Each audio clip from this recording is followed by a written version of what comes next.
ठीक है। मैं इस समय एबीपी न्यूज के पास वो एक्सक्लूसिव रिपोर्ट मौजूद है जो विशाल सिंह ने कोर्ट में पेश की है। मैं अब रुक करना चाहूंगी मेरे वरिष्ठ सहयोगी सुमित अवस्थी के पास वो रिपोर्ट मौजूद है। लाइन बाय लाइन पढ़कर हम अपने दर्शकों को बताना चाहते हैं कि विशाल सिंह की रिपोर्ट में शिवलिंग का जिक्र किया गया है। वो रिपोर्ट एबीपी न्यूज के पास मौजूद है। ज्ञानवापी सर्वे के विशेष कोर्ट कमिश्नर है विशाल सिंह, जिन्होंने आज अपनी रिपोर्ट कोर्ट में पेश की है और उसमें शिवलिंग का जिक्र किया है, हिंदू प्रतीकों का जिक्र किया है और एबीपी न्यूज के पास एक्सक्लूसिव वो रिपोर्ट मौजूद है। मेरे वरिष्ठ सहयोगी पंकज झा भी जुड़े हुए हैं और मैं रुक करना चाहूंगी सुमित अवस्थी का। सुमित, आपके पास वो रिपोर्ट मौजूद है। मैं चाहती हूं कि दर्शकों को लाइन बाय लाइन हम बताएं इस समय एबीपी न्यूज के जरिए कि उस रिपोर्ट में क्या कुछ दाखिल किया है विशाल सिंह ने। शोभना, ये वो रिपोर्ट है जिसका जिक्र पूरा हिंदुस्तान जानना चाह रहा है कि आज जो स्पेशल कमिश्नर विशाल प्रताप सिंह ने जो रिपोर्ट सबमिट की है उसमें क्या खास बातें हैं। ये रिपोर्ट हमारे हाथ में आ चुकी है। एक एक करके पन्ने हमारे पास मिलते जा रहे हैं। अभी तक मेरे पास जितने पन्ने आए हैं मैं बारी बारी अगर मैं पढ़ना चाहूँ तो मैं बता सकता हूँ। पहले पन्ने, ये पहली बात तो क्लियर कर दे कि दो रिपोर्ट दाखिल हुई थी, अजय मिश्रा की और विशाल प्रताप सिंह की, लेकिन ये जो रिपोर्ट है ये कंपाइल्ड रिपोर्ट है। ये दोनों जो स्पेशल कमिश्नर थे उनकी मिली हुई एकमात्र रिपोर्ट है। पहले पन्ने पे ज़्यादातर वो चीज़ें हैं जो अजय मिश्रा साहब ने अपनी रिपोर्ट में की थी, जो 7 और 8 तारीख को सर्वे हुआ था, जिसका जिक्र सुबह से एबीपी न्यूज़ कर रहा है। लेकिन दूसरा पन्ना ज़्यादा महत्वपूर्ण हो जाता है, वहाँ से मैं पढ़ना शुरू करूँगा। इसको हाईलाइट करिए मनदीपा जी, और उसके बाद मैं इस पन्ने पर जाऊँगा। ये हाईलाइटेड जो पोर्शन है ये बहुत सी चीज़ें साफ तौर पर इशारा करता है। मैं अब वापस इस पेज को अपनी तरफ टर्न करके पढ़ना शुरू करता हूँ। 10:47 पर दूसरा ताला लगा था, एजाज अहमद द्वारा बंद किया गया, जिसकी वीडियोग्राफी व फोटोग्राफी कराई गई। जिसके बाद आगे बढ़ने पर एक बिना दरवाजे का छोटा तहखाना पाया गया, जिसकी बाहर लंबाई 15 फीट व चौड़ाई 14 फीट है। 7 इंच का पाया गया है, जो कि पुराने योग्य नहीं था, मलबे से पटा पड़ा था। मलबे से पटा पड़ा था, साफ तौर पर लिखा है। जिस मलबे की बात हिंदू पक्ष के जो वादी लोग थे वो कर रहे थे, हिंदू पक्ष के वकील कर रहे थे।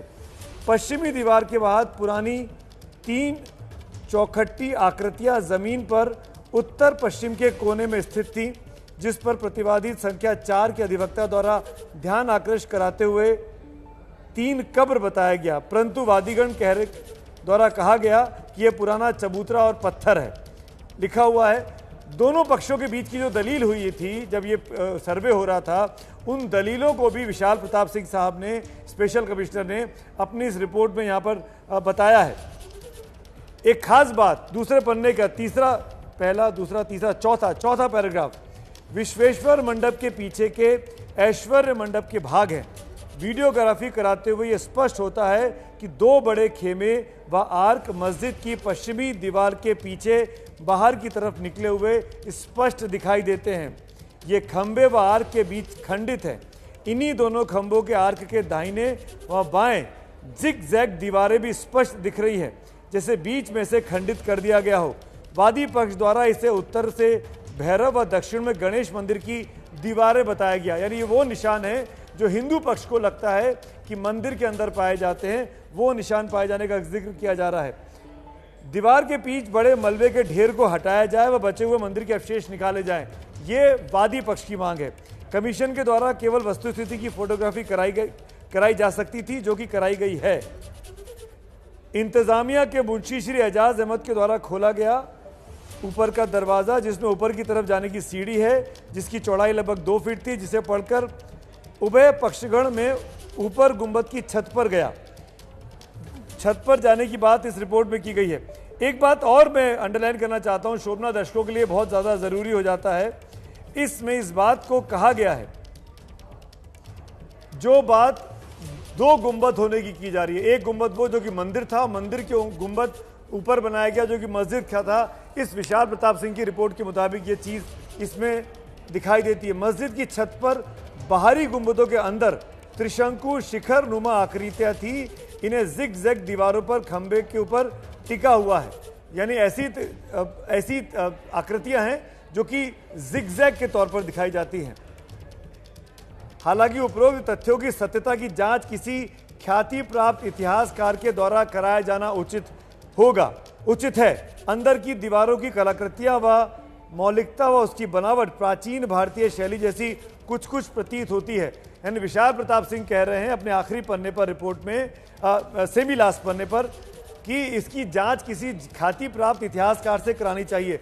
मैं ये रिपोर्ट इसलिए ऑथेंटिक होने की बात कह रहा हूँ, इसमें साइन है विशाल प्रताप सिंह के। मनदीप, अगर आप जूम इन करके दिखाएंगे, नीचे आज की डेट पड़ी हुई है, मेरी उंगली के ठीक ऊपर देखिए, ये विशाल प्रताप सिंह की हस्ताक्षरित रिपोर्ट है जो कि आज कोर्ट में सबमिट की गई है। ये माफ करिएगा, ये वो उनके सिग्नेचर दिखाई दे रहे हैं, तारीख दिखाई दे रही है। ये पहली बार है रिपोर्ट आपके सामने एबीपी न्यूज़ लेकर आया है। ये रिपोर्ट कुछ घंटे पहले ही बनारस के कोर्ट में जमा की गई है। बहुत छोटे फॉन्ट हैं क्योंकि हमको इलेक्ट्रॉनिकली ये रिपोर्ट प्राप्त हुई है, किसी ने सीधे तौर पर नहीं दिया है। मोटे मोटे तौर पर जो बातें की गई हैं, शिवलिंग होने के निशान की बात साफ तौर पर जो वो पूरी कंट्रोवर्सी है कि हौद के अंदर क्या था, वजू खाने के अंदर क्या था, उसको भी जिक्र इसमें किया गया है। एक इंपॉर्टेंट चीज़ पेज नंबर 4 पे है जो मेरे पास अंडरलाइंड है, वो मैं दर्शकों को ज़रूर बताना चाहूँगा। इसमें आप देखा नहीं पाएंगे क्योंकि हाईलाइटेड नहीं है।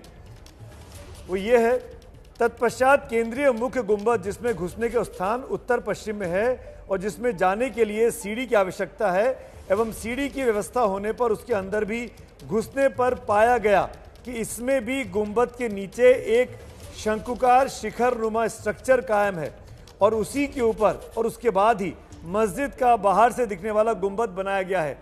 ये बात हिंदू पक्ष कह रहा था कि अंदर से एक अलग गुंबद है जो कि मंदिर का गुंबद दिखाई देता है और उसके ऊपर एक बड़ा गुंबद है जो कि मस्जिद का गुंबद है, जो कि बाहर से पब्लिक को दिखाई देता है। यानी 2 गुंबद होने की बात इस रिपोर्ट में की जा रही है उस मुख्य गुंबद के नीचे।